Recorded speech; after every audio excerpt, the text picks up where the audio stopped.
Okay, that entry was not a good entry because it reflected 2022. Hey, we are in 2023, of course. My editor got to go, right? I mean, because you can't make these kind of mistakes. Definitely not in my world.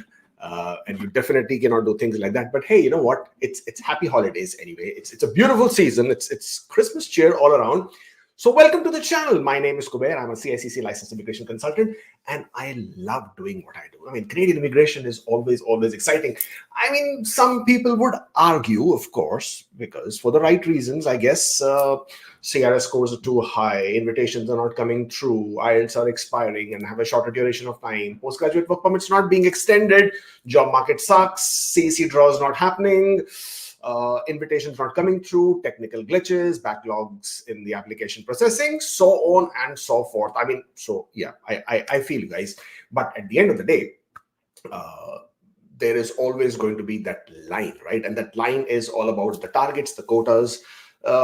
Obviously, for example, right? Every time there is a draw, like for example, IRCC conducts a draw, IRCC conducts a draw, and they conduct a draw at, let's say, 500, right? Everybody with 500 plus is saying, yay, cheers, congratulations, way to go. But what about 499, 498, 497? They're disappointed, right? So what I'm trying to say is that whenever a draw happens, whether it's an Ontario draw, whether it's a Saskatchewan draw, whether it's an Alberta draw, whether it's IRCC's express entry draw, there is always going to be people who are not going to be happy with the draw, who are not going to be excited about the draw, because they will be 1 point less than the draw score, and therefore they will be disappointed. They feel that they also needed to get there, and that's the beauty of this, right? That, I mean, I'm seeing it as beauty. I'm sure you will not agree with me, but that's the beauty, that it helps you realize that there will always be people who will get through. There will always be people who will not be able to get through. It just doesn't mean that it's not for them. It just means that they just need to get to 1 point higher, hopefully for next time. But today's episode, another Canadian Immigration Weekly Roundup. So first of all, everybody on Instagram, welcome to the platform that we have been absolutely doing for the last 2 years now. We do these weekly roundups.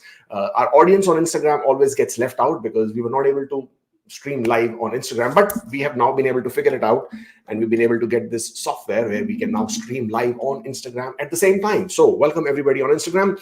I'm not sure how the comments are going to flow, whether I will be able to see your comments or not. I can see Twitter, I can see comments from YouTube. I can still not see comments from Instagram yet. So I do not know how that flows, but we'll try and get there as many as we can. So this is how usually it goes, right? I will give my spiel, I will give some of these soft talks. We will go through a short presentation which covers whatever has happened in this week, because hey, at the end of the day, this is Canadian Immigration Weekly Roundup. So we'll talk about whatever has happened within this week. Then we'll pick up some points which obviously are of more interest because of whatever is happening. We will talk about that. And then we finally get to the question and answer session, right? That's where we do live, whatever your questions are. I mean, I try to do as many as I can. You do not have to do the super chats. You do not have to do the whatever that comes from YouTube. Trust me, most of the money goes to them anyway. So it's not about you paying for a question, but what happens is when you do a super chat, it gets highlighted on my screen. And I guess that's the trick that YouTube has been able to tap into, that because it's highlighted, it draws your attention. And because I got to go through the questions very quickly, those questions tend to come up. And I sort of feel guilty, right? Because you've paid, I sort of feel obligated that I need to at least answer that question. So that's the only thing with Super Chat, but you don't have to do it. It's not a requirement. It's not a mandatory thing here. So please do not spend your money. This is what we do. On another note, for people who are in Canada, then for them, we are planning, let's see what the date is going to be. Today is a Saturday. So next Saturday, 23rd of December, we are planning in our office a live Q&A. So by all means, once we do set up the registration link, because I mean, though our office is big, it's still not as big as the people who have questions and how many of you want to turn up. So there will be limited spots. So you're most welcome to register the sooner you can. There is no ticket. There is no money involved, but money is involved. And why the money is involved? Because I see this way as an opportunity to give. It's Christmas season. There are a lot of people out there who are not as fortunate, as privileged, as entitled as you and I, and we feel and we are. So it's just a small way of doing. So we will request donations. We will not request that you buy a ticket or pay something, but we will request donations, at least $10 each, so that can all go to somebody and make their Christmas a little bit more happy. So please do that once that link comes out, hopefully by today evening. So without further ado, let's get cracking. Yeah. Right. Starting with the quote of the week. Do not wait to strike till the iron is hot, but make it hot by striking. William Butler Yeats. What a quote, right? If you just absolutely read it, again, there are always people going to be agreeing with it, not agreeing with it, but that's not the point. The point is just understand what somebody is trying to say and see the wisdom in it. Don't wait, as they say, right? When the iron is hot, you strike it, and that's the way. You should wait to strike until it's hot. But no, the point is, don't wait to strike the iron until it's hot, but make the iron hot by striking it. And that is so relative when we talk about Canadian immigration. So if you are going to wait only when the CRS scores will come down and then create your express entry profile, you might be losing out on so many opportunities that pass you by. For example, healthcare draw happened, right? Last week. Brilliant. 400, low 400 scores. Why wouldn't you want to do something like that? So people who are thinking, oh, the scores are not going to come. Imagine, and this is a best reminder for everybody who's always on the fence thinking, oh, I'll do it later on. Imagine whatever happened on the 16th of February, 2021. That was the day express entry draw was at a ridiculously low of 75. 27,000 people were issued invitations. Of course, this was training experience class. They had to be inside Canada, etc., etc. But had they not created their express entry profile, thinking, hey, my score is only 75, 80, 8,500, I will never get an ITA. Why should I create my profile? They would have never been able to get to. So 27,000 people got advantage of that. So that is just a testament of the fact that don't ever think about waiting. Rather, get into the pool or do things that will take you towards your destination. Keep at it, keep going, and hopefully you will get there and probably in a better shape than you would think.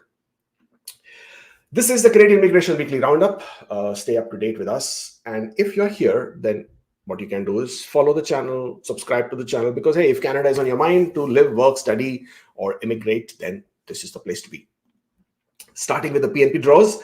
Ontario, obviously, I mean, that's what the tagline for today's episode was. Ontario rocks, man. It absolutely rocks. And I mean, yeah, of course, we have mixed feelings on some days, but it rocks because they have been so consistent with the draws.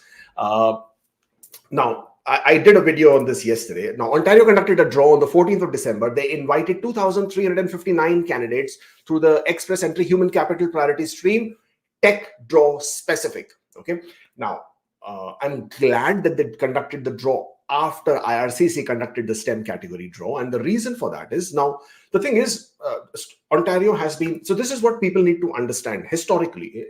That's right. History is very important. If you know the history, you probably at some point of time can even predict the future. So history, as far as Ontario is concerned, they have been conducting human capital priorities draw for a few years now. I remember I was also, not me, I mean, I was not the primary applicant, my wife was. So yeah, I know she was invited for Ontario's human capital priorities draw, and this was in quite some time back, but we didn't take the invitation because we thought, hey, the scores are running so low, and we will definitely get invited. And that was a big blunder, because then the scores didn't drop, the scores went up, and we let go of that opportunity.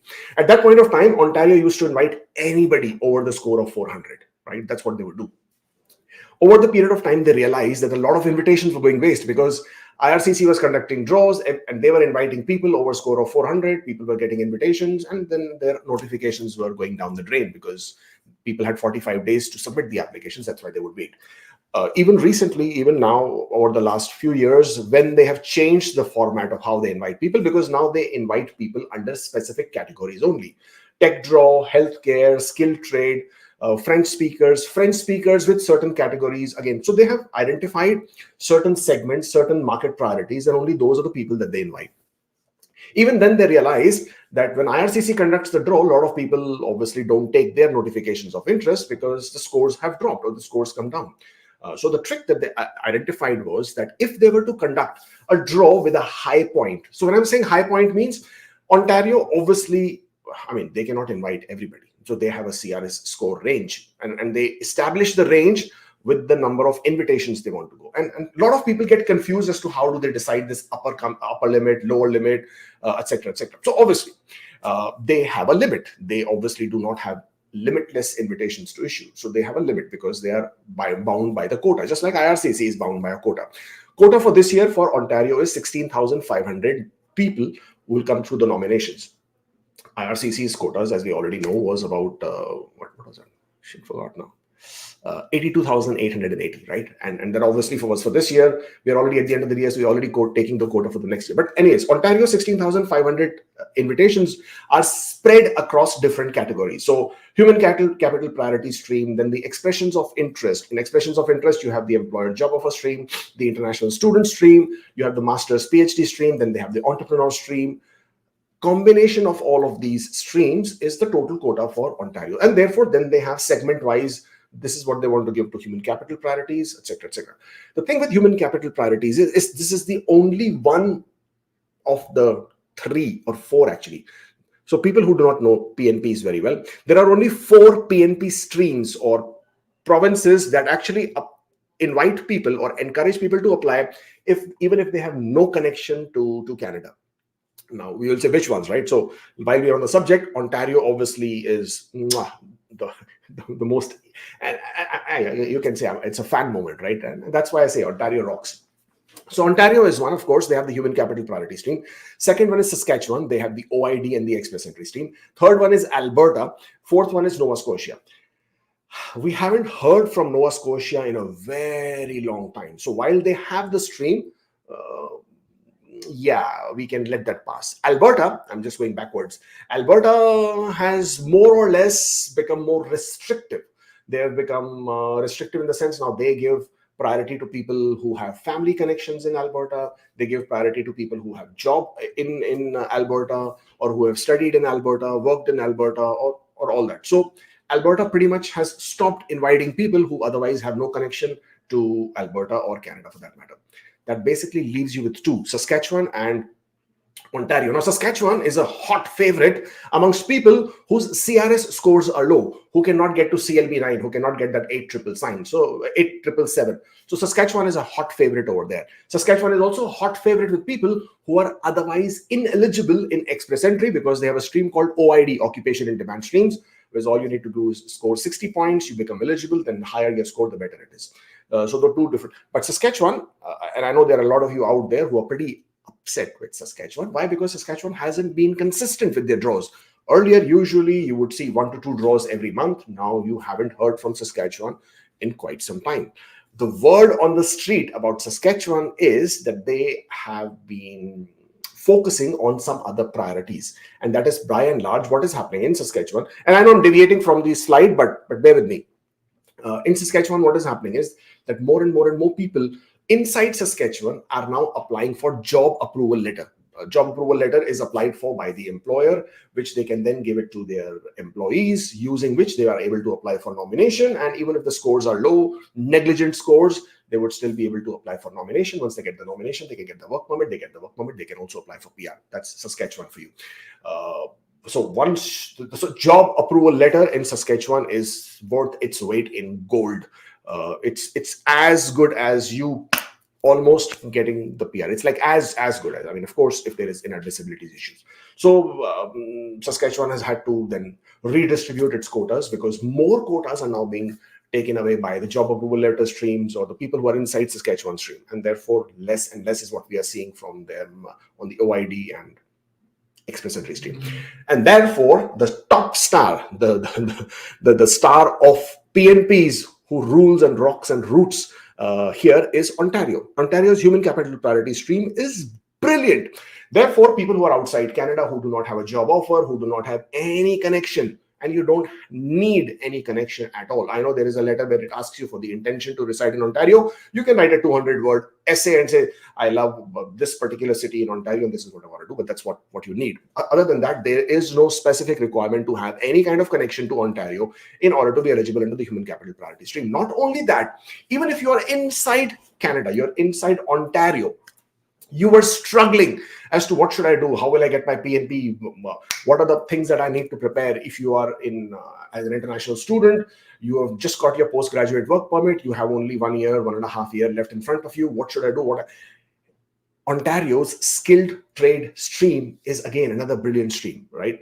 You just need to have 1 year of work experience in Ontario in a skilled trade stream. Scores as low as, ridiculous scores, as low as 250 CRS have been successful throughout the year of 2023. So coming back to the latest draw, 2,359 candidates were invited, and that's why I love Ontario's this stream, because so many people, whether it is tech, whether it is healthcare also the scores have gone right below 400 with Ontario.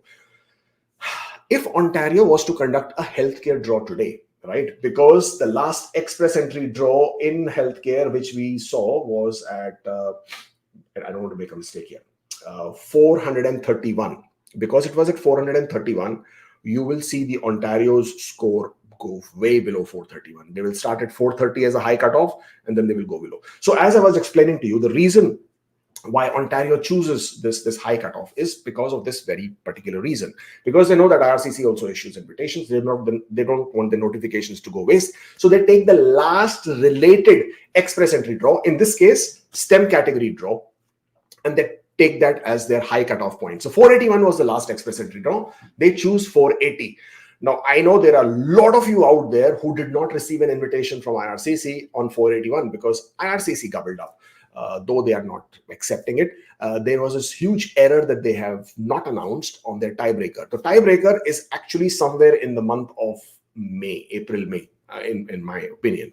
But they have made a mistake. The month is issued as November, and therefore, a lot of you who are expecting ITs did not get it. So they also did not receive from Ontario. Why? Because Ontario put the high cutoff 1 point less, which is at 480, and 480 below. Then they decide, okay, how many invitations do I need to issue for this particular draw? Because, hey, I'm restricted with my quota. So let's say I'm deciding 2,000 invitations. How many people are there in the express entry pool with their primary NOC code, which is of interest to me being Ontario? I mean, just sort of giving you that as an example. So when Ontario identifies that these many number of people are there, and these are the number of invitations I want to issue, whatever is the last person's score after the number of invitations I want to issue, that becomes your low point. So 473 low point, high point 480. Now, what also Ontario did, which actually was something which people were holding against Ontario, was that they expanded their tech draw NOC code priority list. So usually Ontario has 10 NOC codes that they invite. They invite basically software developers, web developers, software engineers, the computer system managers. Yeah, that's pretty much it, right? 10 NOC codes in these 3 or 4 fields by and large. They always ignored information system specialists, the business systems, usually the 2171 NOC codes, those were always ignored. The user support technicians were always ignored. Cybersecurity was always ignored. So these NOC codes always had a grievance against Ontario. But hey, what did Ontario do this time? They included 5 additional NOC codes, which are also related to IT in this particular draw. Total of 15 NOC codes for the first time, in a very long time, Ontario invited. 2171s have never been invited by Ontario. First time they were invited. Now, the combination of these two things, right? 15 NOC codes being invited, and also the fact that the high point was at 480. Now, when 15 NOC codes are invited, means 5 new NOC codes. There obviously are going to be a lot of people in the pool with these 5 NOC codes, right? 2171s were plenty of them. And therefore, the low range did not really drop a lot, because 2,300 people are there in the pool with scores between 473 and 480. Therefore, the Ontario's lower range at 473, higher range at 480. I hope I've been able to clarify this, because so many people are confused. Why 473? Why 480? Why not 472? Why not 471? A lot of people are also holding it against Ontario. What do they have against 472s and 471s? They've held a draw at 458 to 462. What about everybody else? Well, that specific draw which happened 458 to 462 from Ontario, and a lot of you are holding it against them. That was a mistake from Ontario side, because what happened is Ontario, as they put a low cutoff, 1 point less than the express entry draw, in that particular draw they took the healthcare draw as the low cutoff, because on the same day they conducted many draws. They conducted the healthcare draw, the tech draw, the skilled occupations draw.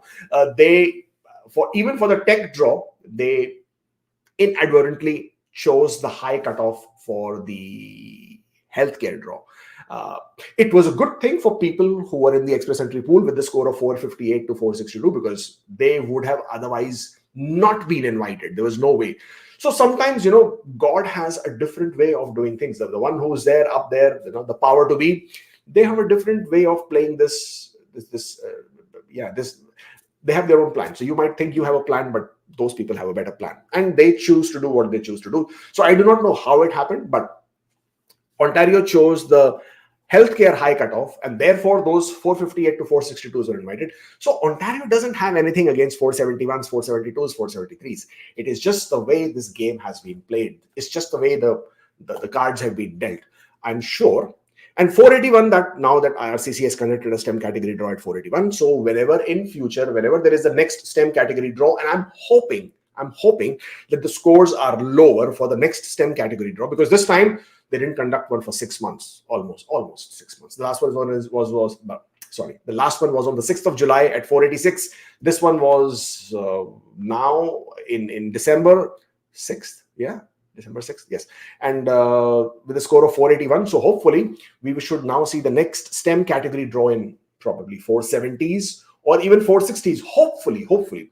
And whenever that draw happens, depending on how many invitations are being issued, depending on how many people are there in the STEM category. Now also keep in mind, STEM category has 24 NOC codes, includes engineers and architects as well. Once these 24 NOC codes will get invited, then whenever Ontario will conduct a following STEM category draw or tech category draw, you would see this. You can potentially see the scores in 450s, 460s. Again, it all depends on how many invitations, and also depends on how many people are there in the pool, right? So two things are extremely important. Long one on Ontario. Let's keep moving. So these are the people who got invited. Now, next one is British Columbia. British Columbia, first of all, let me start by saying that British Columbia, in order to be eligible to get invited by BC, you need a job offer, except if you are an international postgraduate stream. Now, on 12th of December, BC invited more than 192 candidates through 5 draws in BC PNP. 73 candidates did not target any specific occupation, and candidates from skilled worker international graduate streams needed a score of 116. To be very honest, that's a bit on the higher side. The entry level and semi-skilled needed a score of 95, which also, to be very honest, is slightly on the higher side. But you see, this is what's happening. More and more people are becoming eligible. They're all entering the pool. They all have high scores because they're able to get the job offer. They're finding the employers. And therefore, your competition is just increasing. So what do? Well, you then buckle up and put in some extra effort so that you can then further on get a better score yourself. Manitoba. On 14th of December, Manitoba also conducted 3 draws in their MPNP program. The province this time invited 160 candidates who had completed their post-secondary education in the province. So, each province is promoting people who are in their province because they already understand that these people who are in their province, they would like to continue staying there. They would like to offer, their contribution in terms of the growth of the province, versus people who just use the province to get their nomination and then leave. What that does is it makes it more difficult for people who follow, who want to genuinely live in that province. So if you are getting a PNP, then my suggestion, my humble request is, you have expressed your intention to reside in the province. Please make a genuine, sincere effort that once you become a PR, once you come to the province, to actually live in that province, right? Because there are a lot of people who tend to move. That the fact that they face problems with their citizenship application or them being questioned as to their intent of actually residing, that's a different question altogether. But when they move, when they leave the province and go away, they are creating problems for future applicants, because the province feels, of course, cheated, as I would say, and then they and then they want those future candidates to show more and more documents, more and more proof about their intention, making it more difficult. So just genuine request, please. But yes, Manitoba held draw for 160 candidates who have post-secondary education in the province. The candidate also needed a minimum score of 774. And in this category, they had to indicate that their spouse or themselves, they have completed their post-secondary education in Manitoba. 774 is not a low score, it's quite a high score. They also invited 62 candidates from the international education stream. And finally, 61 candidates were invited from the skilled worker overseas category. And the minimum score was again 714. Now, these are all very, very high score. Again, indicative of the fact, one, because we're at the end of the year, so the quotas are all exhausted. They're all finally, just completing out their quotas of whatever invitations are limited or have to be issued. In addition to that, it's all about the demand and supply. The demand is extremely high, supply is very limited.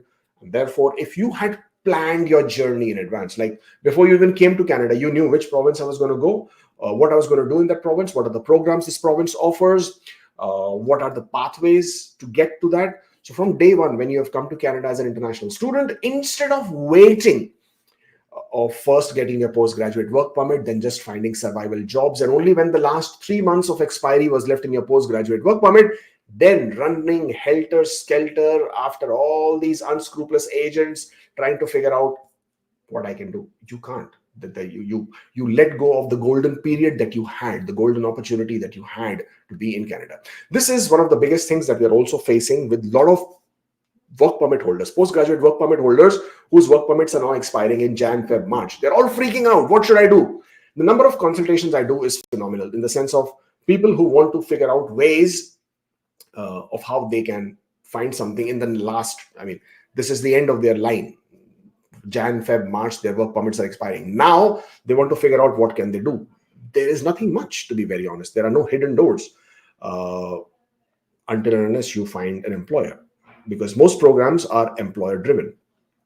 Alberta recently published the results of a draw for 19 express entry candidates who met the criteria of dedicated healthcare pathway, the Alberta job offer. So you needed a job offer, you had to be in healthcare. 19 people got invited because the CRS score was 300 or more, but only 19. So as you can see, provinces are becoming more and more restrictive, as in the categories that they want to invite.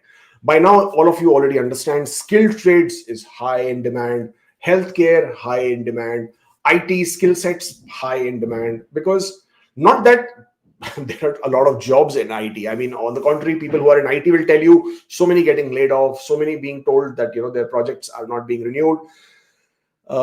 It's just that Canada has this aspiration, the big boy aspiration, that they want to compete with the US. So they want to compete with the Silicon Valley. And one way of trying to do that is by attracting more companies from the US to set up base in Canada. One way of doing that is trying to show those companies that, hey, we have this big pool of talent, IT talent in Canada, which you can tap into easily. Or if you set up base in Canada, you would be able to get more people the way you want them, instead of the H-1B headache that you have with the US. So that brings the reason why the IT demands are continuing to be in high demand. That's why it is in. Yeah, I don't think it's the job market that is very encouraging at this point of time, especially for the IT. Arima, Quebec has released the results of the December 7th draw, as you can see, quite late. For the Quebec Skilled Worker Program, the province estimates that the processing time for application will be up to 3 months, which is a good news, because anything up to 3 months is tolerable.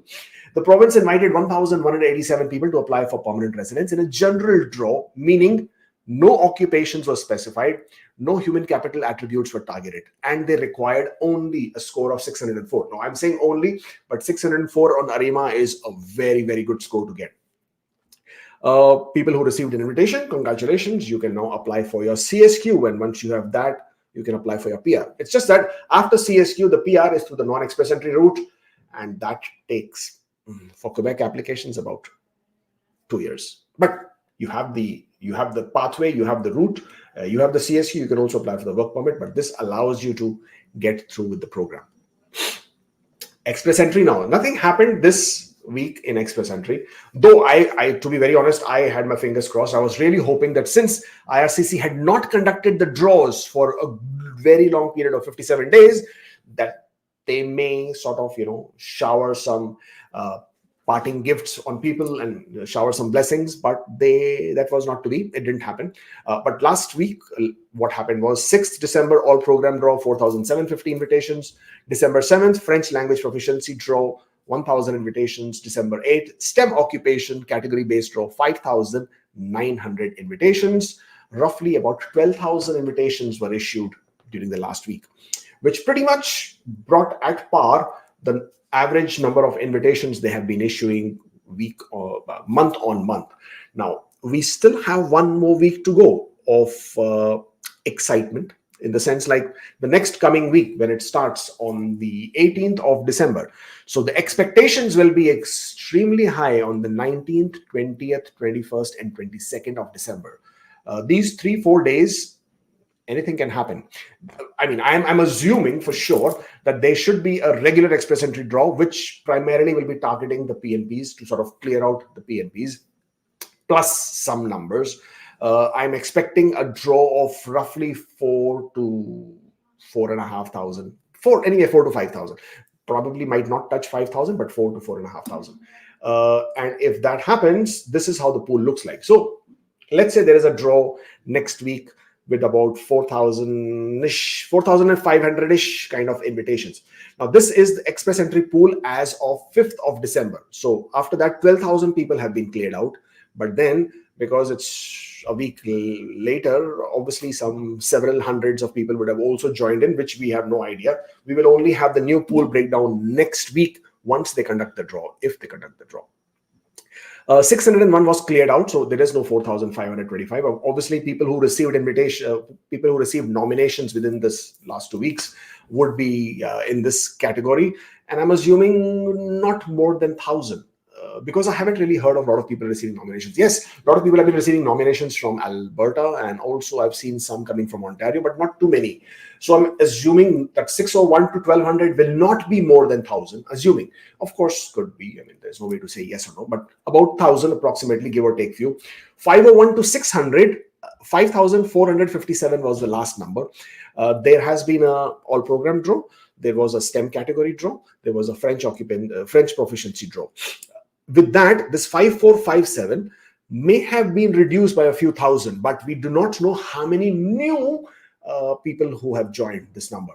So if you say, give or take 5,000 as the number of people who are still there, it basically means that if IRCC was to conduct a draw with approximately 4,500, 4,000 to 5,000, any number there, then if I'm assuming 601 to 1,200 would be roughly 1,000-ish kind of people, that means out of 501 to 600, they should be able to clear out roughly 3,500 people, roughly, again, give or take, which will then tell you that the scores can drop into 510s, because the last score was at a ridiculous number at 561. So 510s is what I'm thinking, depending on the number of invitations, of course. But if the number of invitations is slightly larger and the number of people in 601 range is lower, then you can see in low 500s, less than 510 as well. But otherwise, between 510s to 520s, that is the number I'm thinking.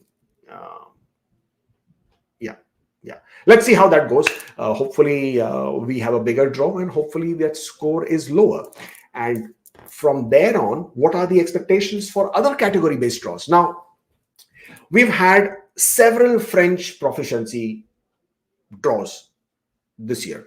We have had several healthcare category draws as well this year. We have had several, no, that's it, right? There has been not too many skill trade, agriculture, transport, and definitely STEM was only one. Will there be a back-to-back STEM? I am not very optimistic with the back-to-back STEM. If that happens, that would really be a blockbuster. Can you imagine, right? But I don't think there will be a back-to-back STEM. At most, they might do a healthcare or they might do a trade draw. I would be more towards the trade. I don't think agriculture and I don't think transport, because their expected quotas for these transport and agriculture was already very, very low. And that was established by the number of invitations that they issued. So I don't expect this year to end with that. But of course, listen, all this is speculations. We're just it's like just like having a discussion, just thinking out loud, talking out loud. There is absolutely no way I know what is going to happen. So I'm telling you that it's a disclaimer. This is just based on how you can read whatever has been happening. So I don't have much expectation for agriculture or transport. Healthcare, because they just had a draw, which was on the 26th of October. They had a draw, right? So therefore, I'm expecting there would be a skilled draw. The last trade occupation draw was on the 3rd of August. Yeah, and then that was it. So I would be quite inclined. And the last trade occupation draw was only at 1,500 invitations. Score was 388. So I'm quite inclined to believe that there might be a trade draw. That is a possibility. But if they conduct an agriculture or a transport, well, then that would be great as well. But as long as they conduct a draw, that is what we want, right? We want to see a draw happening. Apart from that, next year, of course, we will be doing a separate video talking about what next year has in store for us, how the crystal ball is looking like. We probably will do it towards the end of the year or first week of next year when we have a little bit more data, much more current than this particular pool breakdown. But for people who are in 490s, and that has been such a huge concern and frustration, and I hear you guys. I mean, can you imagine 490s? It's such a great score to have, and yet here you are waiting and thinking what's happening. So anybody more than 500, you guys just have patience. That's all I can say. Just have patience. You will get through. Anybody with 500, you can take it to the bank. You don't have to worry about it. I know in some cases the clock may be ticking because there could be a deadline with the birthday coming around, or IELTS expiring, or work permit expiring. Well, those are different factors which you have to look at. But if you're in 500s, just have a little bit of patience. It will come around. Maybe 2 draws at most. Worst case 3. So January, you certainly should see 500s, all 500s clearing out. Probably before that, I'm hoping maybe this draw itself, they conduct a 6,000 kind of an ITA, and we see all 500s cleared out. But 500s definitely clearing out in January for sure, if they continue with the draws. I don't see any reason why they shouldn't. Next year also resets their ITA targets or ITA quotas, so we should see better release of numbers there. For 490s, again, I don't really see a big, huge issue, concern at this point of time. 490s should also be looking at, I would say, Feb, worst case March. Again, depends a lot on how many, because 490s, there aren't a lot. There are only 6,634. It's not a lot, to be very honest. So once the 500s have been cleared out, as and when IRCC continues with the regular draws, the first objective is to clear out the PNPs plus some X number of invitations. So the scores will loom higher on the 490s for some time because they need to clear out the PNPs first, and then depending on how many invitations. At some point of time, as they did this year in March, when they issued 21,000 invitations back to back, right, each week to clear out the pool. That's what they did. So span of 2 weeks, they issued out 21,000 invitations. The scores came right down to 481. I'm hoping that they do something of that sort, like a triple back-to-back draw. Now, something like that would be brilliant. It would clear out everybody in 480s. It would clear out everybody in 490s. Hey, it might even go into the 470s. But when they did it this year in March, there was no category draws. Okay, there was only regular draws. Ever since category-based draws have come into play, it sort of changes the whole dynamic. Now, because there are categories, and because the government, the immigration minister, and of course the Liberals have been playing a tutti to the public, saying that we are now bringing only those people who the market needs are for, and we are trying to sort of have a better numbers of people who would contribute directly to what we really need, whether it's construction or healthcare. So I would sort of not jump on it too quickly about 470s, but I see high 480s happening in a better manner. Again, a lot will depend on how many invitations and how frequently. But 500s, of course, just forget about it. 490s also, I think you're pretty safe. hopefully by Feb, March, all of these should be get played out. And of course, the first quarter will then give us a great insight as to what to look forward to the next of the year, or rather remainder of the year of 2024. But by and large, the number of quotas for 2024 is slightly higher, even for 2025 in terms of under the economic programs in comparison to the 2023. So you will have some more people getting invited there, and therefore that will help. PNP quotas are also better. That will also help. So overall, you will see some more people getting invited. That doesn't mean that the scores will drop drastically. That only means that people who are in the categories will obviously have the advantage. So if you are still on the fence about getting some work experience in, 6 months is all you need. You get your work experience for 6 months and bang, you could be part of one of the category-based draws. Healthcare, skilled trade, transport, agriculture. These have all seen scores in 300s. Agriculture saw 354. What else was there?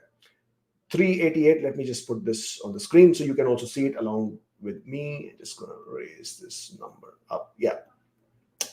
Agriculture saw a score of 354. Transport saw a score of 435, which included the truck drivers. Then you had trade occupations at 388. French is, by now I'm sure all of you know that French is a no-brainer. You have French as a second language. You are already, you can book your tickets already. That it's as good as that. 375 went down for French as well. So there are good scores in 300s. It is just that how are you going to bring this to play in your factors, in your profile? What else do we have? I don't think we had much. Oh, we have some other news. Let's talk about that very quickly. 3 pathways to work permit to IT professionals. It's not rocket science. People who are into IT already know that if you find an employer who can give you an LMIA under the global talent stream, the pathway is very, very quick. 2 weeks for the LMIA, 2 to 4 weeks for the work permit processing. You could be in Canada in less than 2 months. The CUSMA professionals, or NAFTA, as the North American treaty is called, the US nationals, the Mexican nationals can obtain work permits without an LMIA as long as they have the job offer. They can even apply for it at the port of entry. Intra-company transfers is a hot favorite. Most tech companies who have operations in Canada and have operations elsewhere have been already using it. A lot of you in Canada are already here in Canada, LMIA exempt with an intra-company transfer. So that continues to be a favorite. British Columbia, if you are thinking where should you go, well, British Columbia still seems to be a good option. It projects 1 million job openings within the next 10 years. So that market outlook is pretty cool. They are talking about funding new nursing seats at colleges. So again, healthcare, if you're looking to get into healthcare, British Columbia already has a PNP program or stream where they invite healthcare professionals with a very low score of only 60 points, which is ridiculously low. So you should be able to look at that as well. Okay. It's not, unless you were living under a rock or you were under a long slumber, you already know that the postgraduate work permits are not going to be extended. I know a lot of you were hoping for it, though the expectation was not fair, because at some point of time, they had to cut this. They had to let go of this. This was primarily due to COVID when they were extending it. Otherwise, postgraduate work permits are issued only once in a lifetime. The exemptions were given, or the exceptions were made during the COVID. And this year, they have decided no longer will they be extending any postgraduate work permits. Now, people who have a postgraduate work permit, which is expiring in Jan, Feb, March, I don't know what to tell you guys. Why were you waiting till the last minute? Why was that sense of hoping for something is good, but expecting that will happen and that is what you're going to do to sort out your pathway, that is not a fair predicament. That's not a fair thing to have, because at some point of time you knew postgraduate work permits will not be extended, and 2024 was quite high possibility for that to happen. At this point of time, with just now, you have very little time to even do something, in the sense like, which province are you going to go to? You're going to be competing with 2.5 million people. At this point of time, more than 2.5 million people are in Canada as temporary residents. Students, foreign workers, spouses of foreign workers, a lot of you on visitors. Everybody is looking for LMIAs. Everybody is looking for employers who will give them job offers. So if I was an employer, small business or a medium business, and if I had some job offer to give, can you imagine how many people are coming to me each day looking for job offers, ringing my office, emailing me, asking for job opportunity, asking for LMIA? Can you imagine? And after a point of time, can you imagine how am I going to feel, or how my attitude is going to be with the new applicant? And I'm going to get frustrated. I'm going to get angry. So the competition is high. It's hot. You just cannot imagine. For every one employer who has a job opening, how many people are there who, if the job opening results in a PNP or an LMIA or a prospect to get through, you have no idea how many people. It's just crazy. Very recently, there was a job opening at McDonald's. Just a job opening. It is not even giving you a PNP. It is not even giving you an LMIA. 300 people lined up for that. 300 people. Again, it all boils down to why was the research not done? Why was the pathway not already clear? But if you're a postgraduate work permit whose work permit is expiring, by now, I'm sure you've already heard of fake extension. I'm not going to go into detail at this point of time about fake extensions, but you may apply for an extension, though you're not eligible. You will be on an implied status until the decision is made. Once a decision is made, you will then have lost your status. But this implied status gives you a bit of a leeway. So if you wanted 1 month of work permit so you can complete your 1 year of work experience, or 2 months or 3 months, then this may come handy. I'm not advocating for it. I'm not promoting it. It's not something which you should be doing, but it's a loophole, if you want to call it. And I know most of you have been resorting to it. But if you are choosing to stay in Canada with any further expectations and hope that there might be some policy that might happen in your favor, please do not go out of status. Maintain your status. That is extremely, extremely important, because if you lose your status, and if there is no further policies, then you will be getting yourself into more trouble than otherwise. So please do not lose your status. Maintain your status. Even if you do a fake extensions, you will lose your status once the application has been decided upon, because you will be refused. There is no provision for you to apply for a work permit. Once you get a refusal, you apply for restoration of status. You have 90 days to restore your status. Change it to a visitor. Apply for a visitor record. Just because you have a visit visa or a TRV does not mean you automatically go on to a visitor status. No, please do not make that mistake. A lot of people have found themselves in a big, huge trouble because of that. If you are in Canada on a worker status or a student status, the status does not automatically change. You have to apply for change of status. So please bear in mind, you will have to apply for a visitor record to continue being in Canada. That's pretty much it. Meanwhile, you can keep looking for employers who are willing to offer you an LMIA, so you can apply for a closed work permit. You can keep looking for employers who can give you a job offer and support it. It's quite difficult, but Atlantic continues to be an area where if you find an employer with a job offer, an AIP can help you apply for Atlantic Immigration Program. Rural Northern, slightly more difficult, because you also have to apply to the community first, get their approval, which might be conducting draws, so not that easy. Alberta rural, that has turned out to be quite fast, to be very honest. A lot of employers have been able to give job offers. The communities have provided for the endorsements, and then apply for PNP, get the nomination, apply for PR. Again, it's not going to happen in 2 months. It's not going to happen in 1 month. It's not going to happen in 2 weeks if your work permit is expiring first week of Jan or within the month of Jan. So but these are the options that you have. If you do not want to do a fake extension, of course, please do apply for change of status, apply for a visitor record to continue being in Canada. That's what you can do at this point of time. That's all that I have for today's presentation. Do connect with us on any of the social media platforms. We are almost everywhere. Instagram, Facebook, Twitter, Threads, YouTube, of course, and yeah, Facebook, of course, Facebook groups. If you're not part of our Facebook groups, do join us there. And if you are on YouTube and if you're here on this platform, then absolutely please do subscribe to the channel. We would like to see these numbers going up. We need little motivation sometimes as well. Slipping into the questions. Oh boy.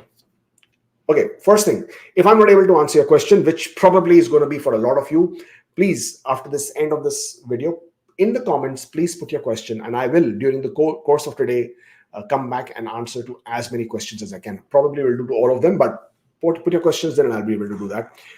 Starting with the super chats. Sondarya says, I have a total experience of 5 years, education, MA, economics, etc. 478 from last 6 months. I'm working in analytics, no computer degree. Am I eligible for STEM and OINP tech draw? Well, the thing with tech draw for Ontario is that your primary occupation should be the one that they're inviting in, number one. Number two, you should have at least 1 year of work experience within the last 5 years in order to be eligible. So even though you get invited, if you have chosen that as your primary NOC code, if you do not have 1 year of work experience in that primary NOC code, then you are not eligible for the Ontario's tech draw. As far as STEM is concerned, if you have 6 months of work experience within the last 3 years continuous and your NOC code is listed on the STEM category-based draws website on IRCC, then you would be eligible. Accepted approved OINP nomination, express entry expired, created new, requested transfer, got message to accept, got CEC ITA on December 8th. Can I accept Ontario and submit CEC? I am quite confused as to what you're trying to ask me here. First of all, there was no CEC ITA. The ITA was for an all program draw. And the fact that you accepted the Ontario's message, Ontario's nomination gave you 600 points. So the good thing to do would be to check your invitation letter that you have received from IRCC. That will give you the breakdown of your scores. In that breakdown of scores, if the 600 points have been included, then you basically got invited by IRCC under their either the STEM category draw or the all program draw. So if you already accepted Ontario, you cannot unaccept it if it's already been accepted. So I'm not sure what you're asking. You're saying got message to accept means have you accepted, have you not accepted? There's too much of confusion. I don't want to tell you anything which could then spoil it for you. So therefore, please review your application. And if at all you have received an invitation, regardless, just continue with it, and you're good to go. Otherwise, I need to really go through your whole profile to understand exactly what you're trying to ask here. Harshit says, can post-ITA can change EE application from full-time to part-time study given mistakenly understood full-time while having distance education from India. I was working to what to be in LOE for change. Okay. So you're asking, can you make changes to your application after receiving ITA? In your case, your education in your original express entry profile, you mentioned full-time. Now you want to change it to part-time.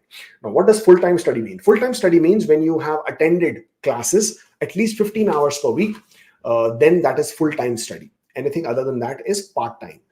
Distance education, correspondence, distance learning, all these we consider as part-time because there is no in-person learning. And there are no in-person classes to attend. And if you have attended online classes and if it was 15 hours or more than a week, then you may still choose it as full-time. But if it is distance, we usually recommend to do it as part-time. And in your name of your college, you can put in brackets that this was distance learning. Can you make the changes? Yes, you can make the changes. Do you need LOE for this? Something so minor as this, you don't need an LOE. But if you still want to add it, you can always do. You can always say, I have changed my education from full-time to part-time because it was distance education. And that's just about it. Sorry, nothing there.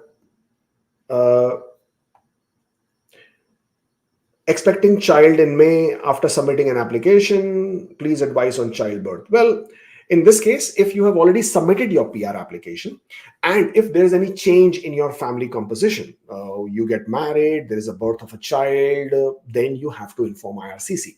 You will inform IRCC using a web form.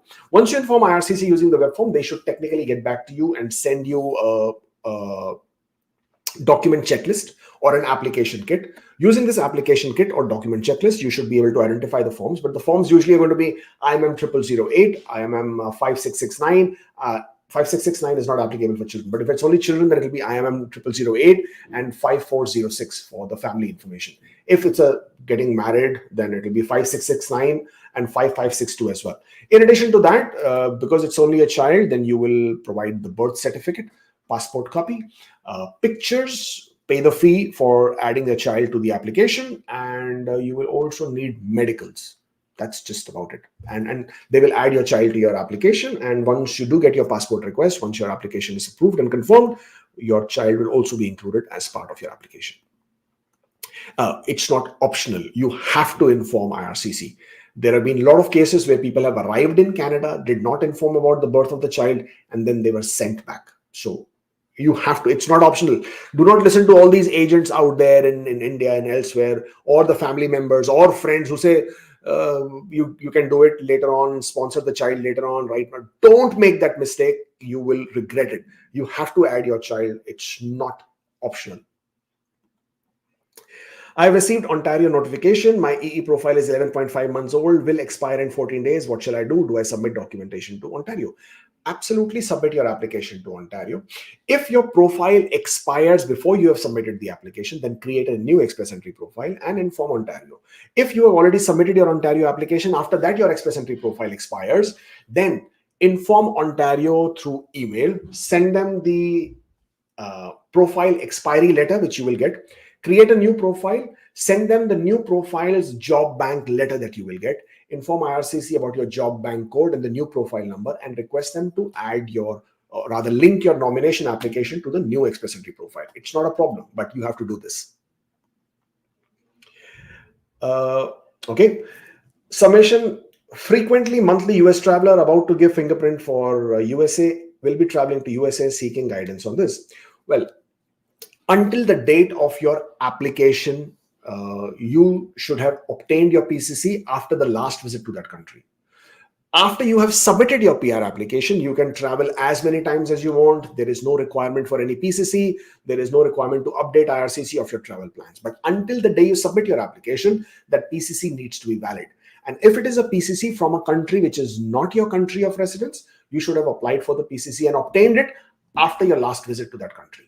And once you have submitted your once you have submitted your PR application, by all means, travel wherever you wish to travel, as many times as you want to travel. No PCC is required. Nothing needs to be done. You're good to go.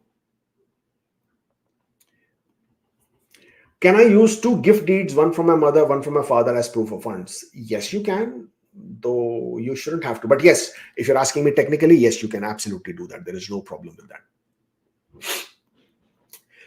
Can I use, I got PCC in August 18 to Feb 13 is 80 days, 180 days PCC to submit CEC application, only 7 days left for 180 days to complete. Okay.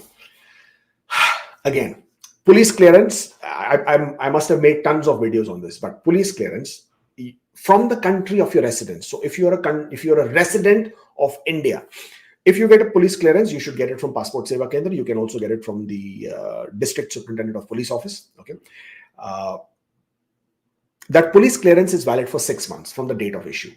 If it is not your country of residence, so for example, you're now living in India and you need to get a police clearance from India, then you should get the police clearance after your last visit to that country. And once you get that police clearance, it remains valid until your next visit to that country. So if your next visit is only after 3 months, then the PCC was valid for 3 months. If your next visit is going to be after 3 years, then the PCC will be valid for 3 years. So as long as your PCC that you have was obtained after the last visit to that country and you haven't returned back, then the PCC is valid. And even if it is 7 days left for 180 days, it doesn't matter. You can submit the application.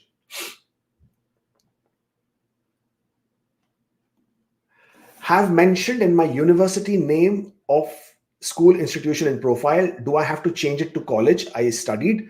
Post ITA or university is fine. West assessment have university name. Well, again, good question. A lot of people have this query as to what should I enter in the name of my institution, the name of the college, or the name of the university. In a lot of cases, the college may have affiliation with the university. So the West report will say the name of the university, not the name of the college. What you can do is when you're entering this information in your Express Entry profile or PR application, you can make the change also even after you get the ITA. It's not a problem. What you will do is you should ideally write the name of your college, and in brackets you enter the name of your university, and that is absolutely fine. You can make the change. It's not an issue at all. So that would be the right way to do it. Enter the name of your college, and in brackets enter the name of your university. My primary NOC code is 21221, not accepted on Ontario notification yet. Can I change primary NOC code to a different one if I wish for my PNP to be assessed under CEC with my NOC code 2221 experience? I am extremely confused with your question, to be very honest. To be assessed as CEC, you don't have to change your NOC code. As long as you have 1 year of work experience in Canada, you are CEC. So you will be assessed as CEC regardless whether you change your NOC code or not. So don't change the NOC code just for the heck of it, just because you don't want to be an FSW, you want to be a CEC. You will automatically be a CEC if you have 1 year of work experience in Canada within the last 3 years. Okay, but by changing this NOC code from one to another primary NOC code, you better be sure that you have the job description that matches with it. Changing the NOC code is not a problem. Ontario may have a problem because they have invited you under a specific NOC code. So you will have to tell them why you are changing the NOC code, and you will have to tell them why did you choose the previous one, why are you choosing this one, and your documentation should validate the choice of your NOC code of whatever you are now finalizing in your application. My passport expires. Oh boy, lots and lots of questions. Okay, let's so quickly. Where did we go? My passport expires soon. I'm eligible for 23 postgraduate work permit extensions. Can I apply for extension first, then renew the passport and attach my renewed passport? What were you doing all this while, my friend? I mean, all this while, you have come to 16th of December and now you are thinking of extending your passport. Well, you can do it. I'm not sure if IRCC will expect it or not, or rather will accept it, not expect it, accept it or not. But yes, by all means, because you cannot renew your passport in 15 days, I'm thinking, then by all means apply for the extension and then provide IRCC with the new passport copy when you've got it done. I cannot guarantee that 18 months extension will be granted. They will probably grant you as per the passport validity. But you can write a letter of explanation that I've already applied for the passport extension. This is my fee receipt. Once I get my passport, I will provide a copy of that to you. So hopefully, fingers crossed, maybe you can get an extension as per the new passport validity. Answer to military and organization to be yes, or NA to personal history, have worked in IT MNC to be considered as an organization. In this case, if you have not worked for military or any government organization, then you can simply choose not applicable. I used my original job offer letter with the same details as on my dual LMIA. Is there any problem with this? Well, no, it's not a problem. The idea should be to have a more recent job offer letter if it's possible. That's what IRCC's requirement indicate, that if you are claiming points for job offer, you have an LMIA, then idea, and you already should have a work permit, right? But ideally, the job offer should be more recent, preferably within the last 1 year. If you have that, then that's good. On postgraduate work permit, submitted PR application was laid off after IT and was considering EI. Will this negatively affect my PR application? Could they reject it? No, absolutely not. Claiming EI will not impact your PR application in any manner. Also, being laid off is not a problem in your PR application because you are already on a postgraduate work permit, which basically means you wouldn't have got points for your job offer anyways. So in this case, it does not impact your ITA, it does not impact your PR application. Yeah, they will not reject it because of this. I received ITA on my postgraduate work permit, earning 3,000, but I don't have savings. I'll receive 17,000 gift deed and have 10,000 in my account. Can I explain this money for immigration given my situation? If you have a gift deed, that by itself explains where the money is coming from, and that should be fine. I do not know what you mean by EPFO account. I don't understand that, to be very honest. An acronym sometimes can be very confusing. Idea should be that the fund should be available to you. But you're saying you're on postgraduate work permit. Now, when you're on postgraduate work permit, if at all you have 1 year of work experience in Canada under a valid NOC and paid job, then you are CEC, Canadian Experience Class. And as Canadian Experience Class, you don't need proof of funds. So you don't need any of this. But if you haven't completed 1 year, you're still federal skilled worker. And then, of course, you need proof of funds. And of course, yes, you can show your gift deed and any other funds that you might have, which can validate that these funds are available to you on demand and on at least on the face value without any limitations, without any restrictions. LMIA supported closed work permit expired, new work permit filed on implied status now. But new LMIA yet to be approved, got EE with old LMIA. Can I submit PR application with old LMIA and new work permit AOR if LMIA not approved? Oh.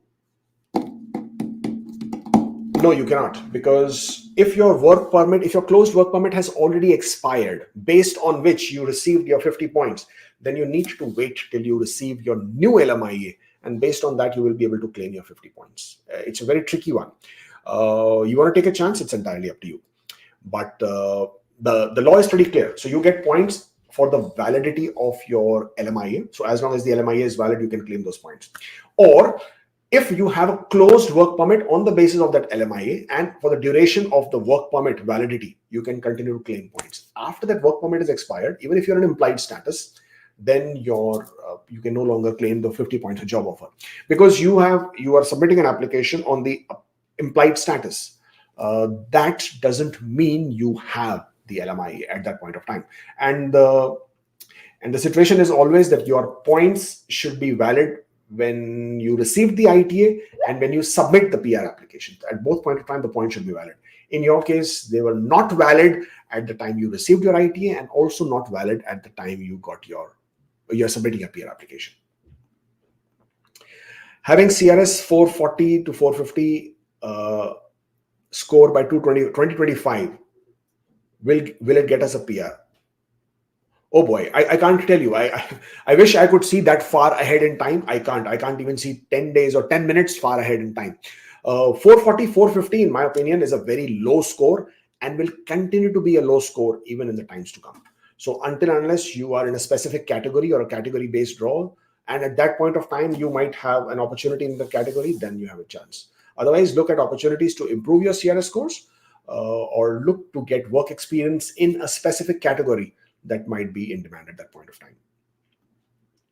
My mom does not have a last name while entering family details, first name, and can I say LNU and explain it in LOE? Yes, you can. There is no problem in doing that. You can use LNU or FNU. Both options are fine. I selected my wife is not accompanying. Now I received Ontario's interest. It is confirmed I'll get 600 points. I'm free to change my dependents that are accompanying me? This is very tricky, because by adding your dependent, your score will probably change. It will drop, and that would then make you ineligible to receive the notification of interest from Ontario. What you're looking to do is something also referred to as a loophole.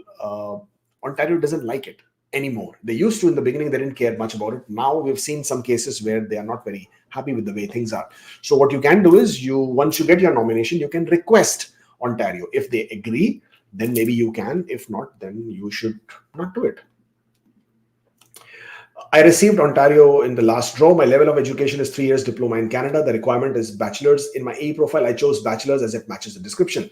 Unfortunately, you would not be eligible in Ontario's draw because their minimum requirement is a bachelor's. Even though you chose bachelor's, it should have been 3 years program. And Ontario is very clear that they might have sent you the invitation, but that doesn't mean you are eligible. So it becomes your responsibility to see if you're eligible. If you're eligible, you can proceed. In your case, with a 3-year diploma, unfortunately, you will not be eligible for the Ontario's Human Capital Priority Draw. Sorry, Anthony, nothing there. Provident Fund. For Provident Fund, you will need a PF statement, and you will need the letter from the PF authority stating that these funds are available to you on demand and without any restriction. If you have that, then you may be able to use it. Okay. There are tons and tons of questions. I would love to continue giving you the answers, but I have just 3 minutes to jump on to my consultation that will start, and I obviously need to keep on time with that. But yes, please do post your questions in the description box, and I will be happy to take them. During the day, I will answer as many questions as I can. Please do follow us on Instagram if you're not following us. If you wish to make an appointment one-on-one, then this is the link. We can then discuss in detail what your queries are, what your concerns are, what works for you, what doesn't work for you. Mind you, I do not have any hidden doorways. I do not know of any mystery pathways, mystery PNP programs. I don't. So this is a disclaimer. If you're going to be booking a consultation just to figure out if there was any hidden doorways, hidden pathways, there aren't any. If there was, I will be the first one to come out and talk to you about it here on my platform. So there aren't any, but you might have missed something without understanding what you're missing out on. That's what we've been able to figure out in a lot of consultations. So yes, by all means, if you wish to discuss something in person, something that you wish to talk about one-on-one, then by all means make an appointment. If you are interested in taking up any of our premium services, paid services, then please drop an email to support@askkubeir.com. It was really nice doing this once again. Thank you so much for joining in, and I shall see you next time. you.